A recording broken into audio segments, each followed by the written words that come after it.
명절 연휴가 끝나면 곧바로 새학기 준비가 시작되죠. 기대도 크지만 한편으론 마음이 무겁다는 선생님들도 많으실 겁니다.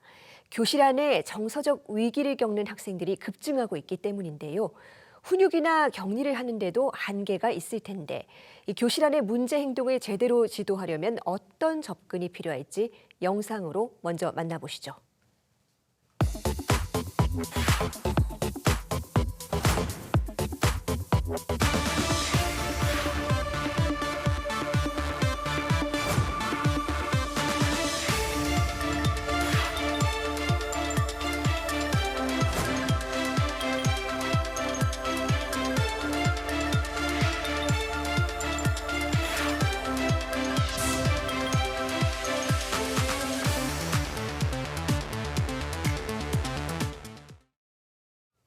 네, 분리와 처벌 대신 아이들의 마음을 먼저 읽어보자는 움직임도 주목받고 있는데요.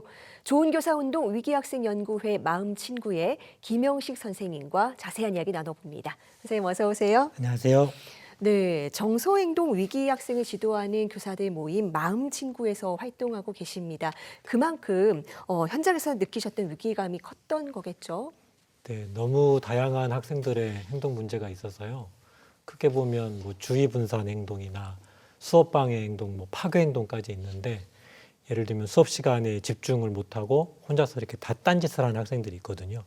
주의 분산 행동에 해당되고 또 이제 수업 시간에 옆 친구들과 이렇게 떠들기도 하고 또 그 교실을 돌아다니기도 하고 하면서 수업을 방해하는 행동들이 있습니다. 정도가 좀 더 이제 지나치게 되면 이제 옆 친구들을 때리기도 하고 또 욕설을 하기도 하고 또 심지어 이제 교실이나 학교의 기물을 파손하는 파괴 행동에 해당되는 것이죠. 그게 분노 조절이 안 돼서 이제 선생님들에게 급발진해가지고 이제 뭐 욕설도 하고 화도 내는 학생들도 있고 이렇게 되면 이제 학교에서 정상적으로 학생들을 가르치기가 힘들기 때문에 선생님들이 굉장히 좀 어려움을 겪고 있었고요. 이런 문제가 이제 2010년대 접어들면서 선생님들 사이에서 굉장히 어렵다, 학생들 가르치기 어렵다는 이제 이야기가 됐었고, 그게 점점 심해지더라고요. 그래서 그런 고민을 가진 선생님들이 같이 모여서 이제 공부를 좀 했었고, 특히 이제 공부를 학생 보면서 학생들의 마음은 우리가 쉽게 이렇게 읽을 수가 없지만 밖으로 드러나는 행동은 우리가 관찰할 수 있고, 그럼 그 행동 안에 감춰진 어떤 그 의도들을 우리가 읽어내면 좋겠다 이제 싶어서 이제 학습과 행동이라는 그런 영역을 공부하기 시작했고 그러면서 이제 긍정적 행동 지원이라는 분야도 이제 알게 됐습니다. 그래서 그 긍정적 행동 지원을 연구하는 연구회를 만들었는데 그래서 이제 위기학생 연구회 마음친구라고 이제 이름을 붙였죠. 마음친구라고 하는 말에는 학교에서 이제 학생들의 그 마음을 우리가 좀 친구가 좀 돼주자 뭐 이런 의미도 있고 또 이 학생들을 지도하는데 어려움을 겪고 있는 선생님들의 마음의 친구도 돼주자 뭐 이런 의도도 있습니다. 네, 그런데 이 과정에서 아이들이 무작정 혼내거나 분리하는 대신에 긍정적 행동 지원이라는 방법을 쓰고 계십니다. 이건 어떤 점이 다른 걸까요? 긍정적 행동 지원은 그 문제 행동을 가진 학생들에게 그 문제 행동을 예방하는 것 그리고 바람직한 행동을 증가시키기 위해서 지도하는 그 일련의 절차들을 이제 긍정적 행동 지원이라고 하는데 90년대 말부터 이제 미국 쪽에서 학생들 생활 지도하는데 적용되기 시작한 것으로 알려지고 있고요. 2000년대 이제 우리나라에 좀 특수교육을 중심으로 해서 좀 관심을 갖고 이제 도입하기 시작했습니다. 이제 과거에는 행동을 수정하려면 이렇게 이제 보상도 있고 강화하고 근데 또 벌도 있고 이렇게거든요. 그래서 그 행동주의 심리학이라고 하는 것이 있었는데 그래서 이제 좀 반대도 좀 많이 있었습니다. 그런데 그 행동주의 심리학에서 이제 벌과 같은 그런 이제 부정적인 부분은 좀 이제 소거하고 오히려 이제 칭찬과 보상이라고 하는 긍정적인 방식으로 학생들의 바람직한 행동을 좀 이렇게 으로 이제 문제 행동을 좀 대체해 보자. 그리고 사후 대책보다 일이 다 터지고 나서 접근하는 것보다는 예방하는 거, 예방을 위한 환경을 바꾸기 이제 여기에 좀 더 집중하는 게 긍정적 행동 지원이라고 할 수 있고 보통 생활 지도를 하다 보면 그 문제 행동이 이렇게 주변 친구나 교사에게 이렇게 공격적으로 해석되기도 하고요. 또 그 결과만 가지고 어떻게 징계할 건가, 또 어떻게 분리할 건가 이 해법만 지금 논하게 돼 있거든요. 근데 긍정적 행동 지원은 행동을 좀 종합적으로 이해하는 것, 그리고 단계적으로 대처한다는 차원에서 선생님들에게 좀 또 하나의 생활지도 방법으로서 굉장히 유용할 수 있다, 좀 그렇게 생각하고요. 또 하나의 좀 중요한 의미로는 이게 좀 특수교육 쪽에서 주로 시도되던 건데, 그 긍정적 행동 지원을 일반적인 교실 속에서 문제 행동을 지도하는 방식으로 활용할 수 있다, 활용하면 효과가 있다, 좀 이런 측면을 우리가 알 수 있다는 점에서 중요한 의미가 있다, 좀 말씀드릴 수 있습니다. 네, 그러니까 문제가 되는 행동을 인위적으로 억제하려 하기보다는 긍정적인 방식으로 또 긍정적인 행동을 이끌어내는 맞습니다. 그런 차원의 접근인데, 지금까지의 성과를 모은 책도 발견을 하셨다고 들었습니다. 이게 학교 현장에 어떻게 도움이 될까요? 네, 저희 마음친구 모임에서 이번에 이제 우리 반 금쪽이 지도 솔루션이라는 책을 냈는데요. 긍정적 행동 지원 이론의 기초에서 일반 교실에서 문제 행동을 중재한 결과를 좀 사례 중심으로 모은 겁니다. 이제 책에 있는 사례 하나 말씀드리면 좀 더 이해가 되실 수 있을 것 같은데, 이렇게 교실 밖으로 자꾸 나가고 또 학습 자료를 버리고 찢어버리는 초등학교 2학년 학생 사례가 나오거든요. 근데 그 행동을 보면서 먼저는 교사가 관찰을 합니다. 관찰을 해보니까 이 학생이 언제 나가나 봤더니 하기 싫은 과제를 만난다거나 아니면 새로운 학습 공간에 갔을 때 이렇게 자꾸 이렇게 밖으로 나가는 거를 갖다가 교사가 발견하게 되는 거예요. 또 이렇게 문제 행동의 어떤 선행 사건이 이렇게 이제 어려운 과제 제시, 또 새로운 학습 환경, 이걸 이제 교사가 이제 파악하게 되는 거고요.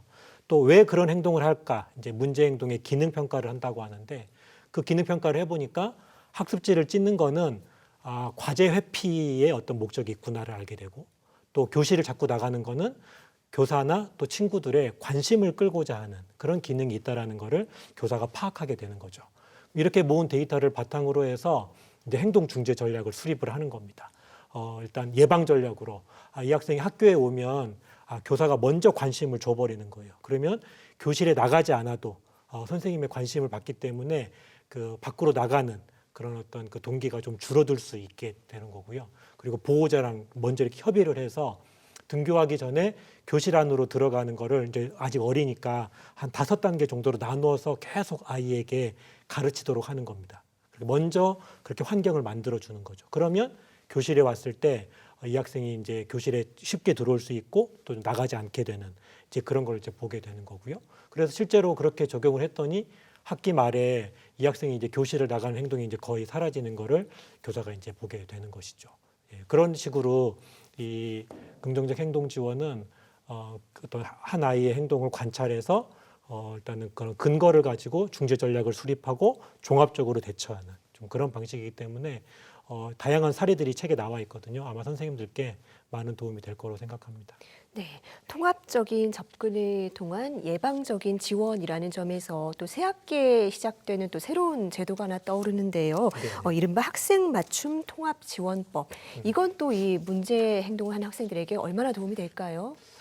저도 이제 교육부 발표를 봤는데, 먼저 교육부에서는 각 교육지원청에다가 맞춤 통합 지원팀을 만들고 이제 학교에서 요청하면 통합 지원 솔루션을 만들어서 이제 시행하겠다는 계획이었어요.